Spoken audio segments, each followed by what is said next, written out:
මම මේ ගමෙන් සැලෝන් එකක් දාන්නද? සැලෝන් එකක්? ඔව් ඉතින්. අපිට කියලා ආදායමක් තියෙන්න ඕනනේ. ඔයාටත් රස්සාවක් නැතුව මටත් රස්සාවක් නැතුව හැමදාම තාත්තලගෙන් කකා බිඳින්න බෑනේ. ඕන සැලෝන් එකක් දැම්මහම අපිට කියලා ගාණක් හොයාගන්න පුළුවන්.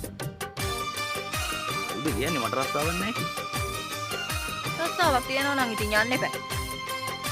මම තමයි අපේ පවුලේ වතු පිටි ඔක්කොම බලාගන්නේ. බලා ගන්නවා කියන්නේ? බලා ගන්නවා කියන්නේ මැනේජ් කරනවා. අපේ පොල් වතු, රබර් වතු. ඒ ඔක්කොම මැනේජ් කරන්නේ මම. ඔය ඉතින් මැනේජ් කරනම කිව්වට ඔයා පැත්ත පලාද යන්නේවත් නැහැ. මම මෙතන ඉඳන් රිමෝට් එකෙන් මැනේජ් කරා. නෑ ඒකට මිනිස්සු දාලා තියෙනවා. තාත්තා මට ළඟදිත් දන්නේ මේ වැඩේ හරියට කරන්නේ නැහැ. ඉතින් කාලේ වතු පිටි තියෙන්නේ කොහෙද? මේ ගමෙක් තියෙනවා. ගමෙන් පිටත් තියෙනවා. කොහොමද හෙට අනිද්දර ඒ වෙතර වුමත් දාන්න කියලා හිතන් ඉන්නේ. මහත්තයා රම්පුටද? වතු පිටි බලන්න.